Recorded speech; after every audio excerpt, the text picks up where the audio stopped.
Salut les jeunes, petite émission tournée ce soir. Ce soir on est le 25 septembre parce que ce matin, avec le décalage horaire, il y a eu un petit exploit, un petit événement dans le monde rugbystique puisque l'Uruguay, je regarde le score là, l'Uruguay a battu les Fidji 30-27. Il y avait un avantage de 24-12 à la mi-temps. Et c'est vrai que ça peut paraître un peu étonnant, même si ça peut paraître étonnant quand même, ça semble être un exploit, puisque de toute façon les Fidjiens avaient joué samedi dernier contre l'Australie, souvenez-vous, et ils avaient dû faire tourner, ils avaient fait 13 changements, et donc c'est une équipe B, entre guillemets, des Fidji. Mais dans mon esprit, je suppose que peut-être dans le vôtre aussi, l'équipe B des Fidji, elle ne fait qu'une bouchée de l'Uruguay. Or, ça n'a absolument pas été le cas, et l'Uruguay s'est magnifiquement comporté quand même, on peut le dire. Et s'est imposé donc contre les Fidji. C'est quand même pour l'histoire du rugby uruguayen et sud-américain, c'est pas rien quoi. Et pour l'histoire de la Coupe du Monde également. C'est que la 3e ou 4e Coupe du Monde qu'ils font les Uruguayens, donc forcément 3e victoire en Coupe du Monde également. Donc ça a du sens, ça fait sens. En plus avec des Fidjiens qui, même si c'était pas le 15 habituel on va dire, sont des habitués des rencontres de haute intensité, de haut niveau, puisque ils jouent tous ou presque en Europe, notamment en France et en Angleterre. Il y a quand même des joueurs, quand même c'est du sérieux quoi. Il y a Radradra et compagnie, quelques joueurs là, voilà, c'est Nakosi, etc., Nakarawa. Bon, je vais pas tous vous les faire. Bon, c'est pas des petits joueurs de rien du tout quoi. Alors que bon, l'équipe des Terros là, l'équipe du Uruguay, bon, c'est pas pour être méchant, mais c'est un peu l'équipe à Toto quoi. Il y a personne. Il n'y a personne, l'entraîneur des avants, c'est l'entraîneur de Suresnes, il y a des mecs qui jouent à Dax, à Oyonnax, au mieux c'est à Oyonnax, quasiment quoi. Donc bon, normalement on s'attend à ce que ça vole en éclats, ne serait-ce que physiquement, sur l'endurance également, sur la puissance, sur la vitesse, et quasiment pas un domaine dans lequel on ne voit pas voler en éclats, et pas du tout. Défense très très bonne, déjà, super défense uruguayenne qui glisse parfaitement, très vorace, très agressif, qui monte très vite. Pour éviter bien sûr que c'était souligné par les commentateurs, éviter aux Fidjiens de prendre de l'élan, hein, parce que là c'est terminé sinon. Souvent plaquage à 2, voire 3, voire 4 même. Très agressif, ça coupe les extérieurs, parce que sur l'aile, les Fidjiens on sait que ça peut faire des dégâts terribles. D'ailleurs à chaque fois que c'est arrivé, il y a eu des dégâts. Faut-il le préciser, c'est que ils sont allés à dame plusieurs fois, bonus offensif et défensif d'ailleurs pour les Fidjiens, donc ils limitent la casse entre guillemets en mettant un double bonus. Mais les Uruguayens qui ne sont pas contentés des bases.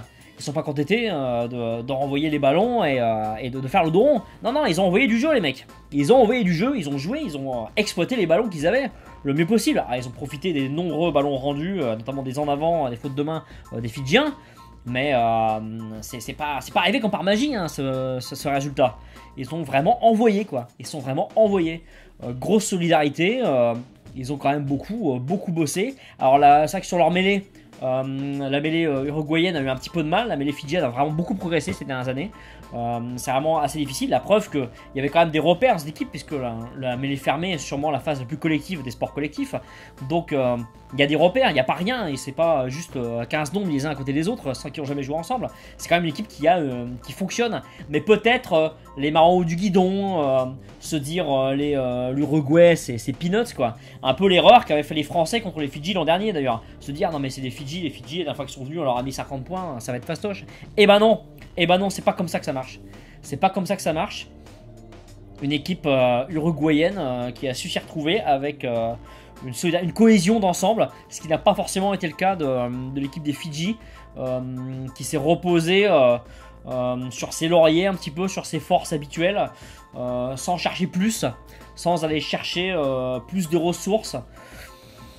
C'est un petit peu dommage quand même pour les Fidji, je suis très content, excusez-moi, très content pour les Uruguayens, mais un petit peu triste quand même pour les Fidjiens qui perdent beaucoup sur ce match, ils perdent du crédit quand même, ils perdent des points un peu dans tous les domaines, et puis là pour le quart, c'est quasiment cuit, hein. Je jouais sur Twitter là, je crois que c'est Greg Le Mormec qui a mis ça, hein. Vous me corrigez si je dis des bêtises, ou alors c'est Marcel Comics, c'est sûrement un catalan. Dès que le match Fidji-Pays de Galles, ça allait envoyer quoi, ça risquait de faire très très mal, parce que ce sera le match de la dernière chance probablement pour les Fidjiens, mais là c'est quasiment cuit hein, pour les Fidji. C'est quasiment cuit. La Coupe du Monde est quasiment déjà réussie hein, pour l'Uruguay. On va sûrement parler dans les journaux uruguayens, probablement dans les journaux uruguayens, de ce qui s'est passé aujourd'hui. C'est possible, pas sûr, mais c'est possible. Alors qu'ils avaient perdu, mais ça aurait été un entrefilet dans les revues spécialisées dans le sport, quoi. Là, peut-être qu'on va en parler, quoi. Même si c'est pas une nation ultra majeure du rugby, les Fidji, c'est quand même une nation emblématique de ce jeu. C'est pas rien, quoi. C'est à leur échelle, à l'échelle de l'Uruguay, c'est un petit exploit quand même. C'est un petit exploit. C'est pas rien du tout. Mais les choses vont se corser ensuite pour l'Uruguay parce que dimanche ils jouent contre la Géorgie. Donc ils vont subir un peu ce qu'ont subi les Fidjiens. C'est-à-dire qu'il va falloir enchaîner des matchs tous les 4 ou 5 jours. Et là ça peut faire très mal, quoi. Là par contre ça peut déjà être la fin de la Coupe du Monde, hein. Là ils peuvent exploser complètement. C'est possible, sauf que les Géorgiens eux ils vont vouloir quand même marquer quelques points dans cette Coupe du Monde et pas rester complètement funny. C'est vrai que moi, avant cette Coupe du Monde, les Uruguayens, c'est ceux que je plaignais le plus, hein. La poule D, c'est la poule de l'enfer, hein, pour eux, hein. Les Fidjiens, les Géorgiens, les Gallois, les Australiens. Je me suis dit, putain, pauvres Uruguayens, malheureux Uruguayens. Et ben voilà, j'ai eu tort. J'ai eu tort, hein, ils auront gagné ce match. Déjà.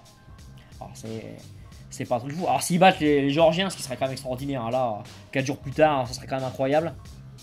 Les Géorgiens ont 2 jours de plus de repos. Et ils n'ont pas très bien réussi leur match non plus, donc ils ont envie de se rattraper.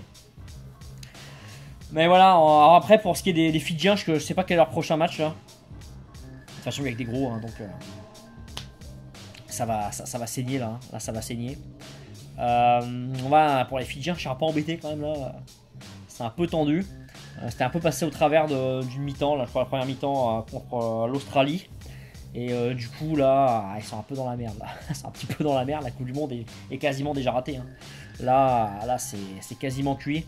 Mais voilà, trop de fautes de main. Pas de la suffisance, je dirais pas ça, pas un manque d'humilité, c'est pas trop le genre. Mais ils se sont dit non mais de toute façon ça va passer, probablement. On les a jamais sentis vraiment inquiets sur la pelouse.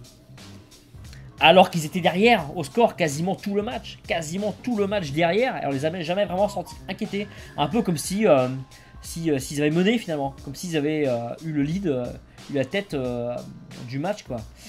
Et ouais, c'est un petit peu raté quand même, on peut dire, comme match là. Ouais, et puis faillite du buteur, ça j'en ai pas parlé de ça, mais sur le jeu au pied, que ce soit le jeu au pied de remplacement tactique pour gagner des touches et le tir au but. Surtout le tir au but là, pas bon là. Je crois qu'il y a un seul ou deux coups de pied qui trouvent les poteaux, quoi. C'est le tout dernier après la sirène qui touche du bois carrément, quoi. Comme un symbole, comme dirait Bertrand Guillemin. C'est vraiment con, quoi. Parce qu'ils semblaient avoir comblé leur retard aussi dans ce domaine-là. Et peut-être pas tout à fait. Peut-être pas tout à fait.